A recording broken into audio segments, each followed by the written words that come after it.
Weather Service reporting 60-mile-an-hour wind gusts and quarter-size hail with that system, and this line will be moving to the east, affecting us after midnight. Once again, the yellow counties, severe thunderstorm warning. These are not rotating.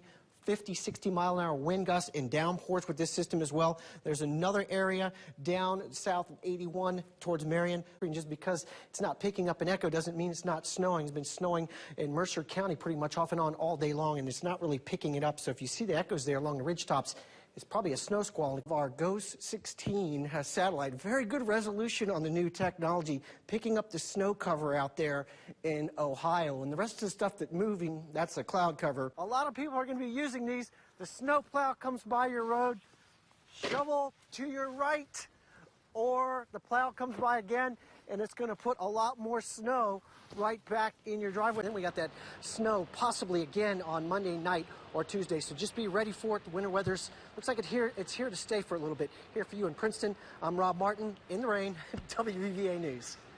Well, you know, the cricket rule is for the temperature, and this holds true about 75% of the time. Count how many cricket chirps you hear in 14 seconds, add that to 37.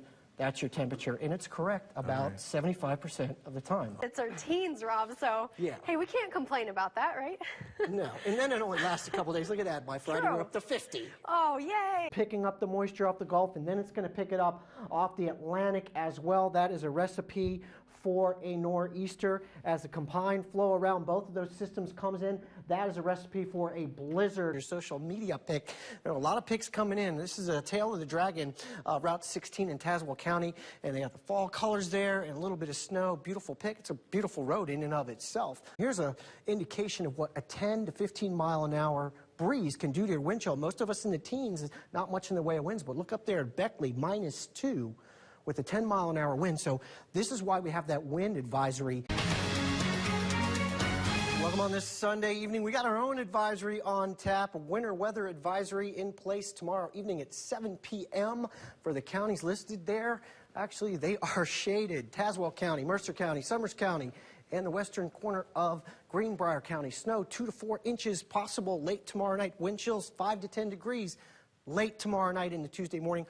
Widespread slick roads as the temperatures drop down into 20s. Temperatures, not a problem right now. Burke's Garden, one of the coldest on the map, at 38 degrees. Nobody's going to get down to freezing tonight. It's a cold front that went through, gave us the drizzle, the light rain. That was a Pacific air mass that swung through here, so it's 38 in Cool Ridge. Fayetteville, 43. Temperatures will drop slowly tonight down into the low to mid-30s. We can't rule out fog tonight just because we have snow on the horizon. Don't let this catch you off guard if you're on the road tonight or early tomorrow morning.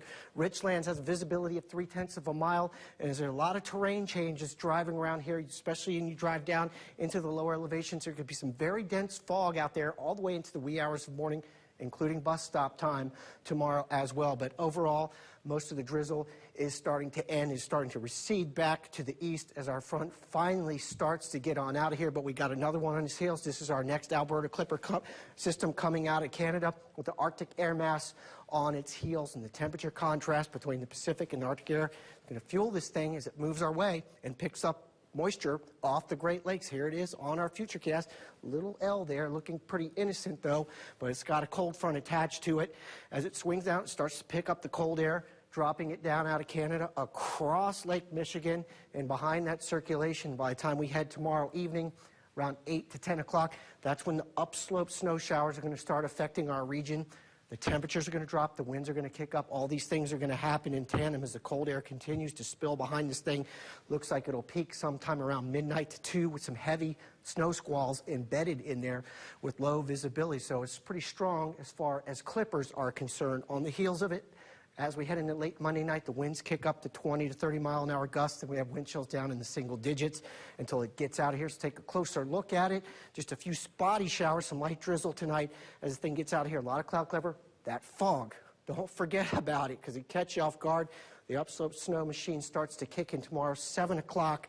They are well to the west of us, and then it develops very, very rapidly after that. By 10 o'clock, swath all the way down into the North Carolina mountains where this could be heavy at times. And of course, it's in the usual suspect area up in Greenbrier heavy. But this analysis paints a picture from Beckley to Bluefield all the way down to Tazewell County as well, where those snow squalls could also be heavy into the wee hours of Tuesday morning before the thing wraps up by 7 or 8 for most areas except Greenbrier, where it could hang around. Amounts, we all want to know amounts. 2 inches is a good general figure for most of the forecast area. Bullseye 3 to 4 inches up in those higher Greenbrier mountains. Lower elevations below 1,500 feet, maybe about an inch or so. Notice a little bullseye right around Burke's Garden. They could get about 3 to 4, possibly above 3,000 feet, but that's a small area. Temperature forecasts as we head through the rest of the night, not an issue, but as we head into the snow time, they drop down in the low 20s. It's going to allow this stuff to stick. Wind chill also an issue. Not an issue tonight, but look, again, as we head into Monday night, watch them just drop down in the single digits for bus stop time on Tuesday morning. Quite cold. As we head through the 7-day forecast, when this is all over, we're back to seasonable temps Wednesday, but another system on its heels Thursday and Friday. All right. Not looking forward to that snow, but thank you for telling me. You are quite I guess welcome. that's your job, right? It's a clipper system. We get a lot of them every winter. This one's a pretty potent one, though. Okay. All right. I guess I gotta suck it up. It's Toys for Tots time. Tomorrow is December 1st already. Putting us in the holiday spirit. We're here with Gunnery Sergeant Ray Plumley. My ears are numb. My hands are a little numb. You're definitely going to want to bundle up in those layers because you lose most of your body heat through your extremities, especially your head and your hands. Now, just to show it's about electricity, take a look at my meter outside running with just one baseboard heater on, not moving very quick at the bars there. Then I turned all 7 of my baseboard heaters on. Look at it just jump like crazy. That's an indication of what electricity costs to heat your home. One option? We've only had about an inch or so of snow since yesterday, so why are local road crews so busy? Our Rob Martin has more. There's nothing like catching a snowplow ride in single-digit temperatures. The Virginia Department of Transportation road crews are busy this Friday, mainly on back roads that weren't cleared overnight. But it is indeed those cold temperatures and wind that make a 1-inch snowfall so difficult. An inch of snow is more aggravating because the cold weather tends to not let the salt work.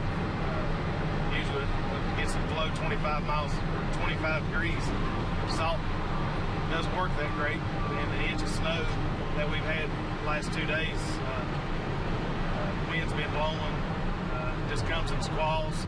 Now there's another factor that can slow road crews down, and that's us drivers. Although some caution around a plow is a good thing, too much fear can cause actions that either distract plow drivers or in some cases create outright danger. The public gets near their trucks, they tend to freeze up, they don't know what to do. They'll ride in their blind spots. A lot of times they'll be scared to pass us. Just go ahead and pass us. Don't ride in the blind spots. Sometimes you'll have your bright lights on. They're hitting my mirrors. I can't see. On a side note, though, when we have deeper snow and the snowplow piles that snow up in your driveway, they say shovel it to the right. Otherwise, the snowplow coming by again is going to put twice as much snow right back in your driveway. Here for you in Tazewell County, I'm Rob Martin, WVVA News.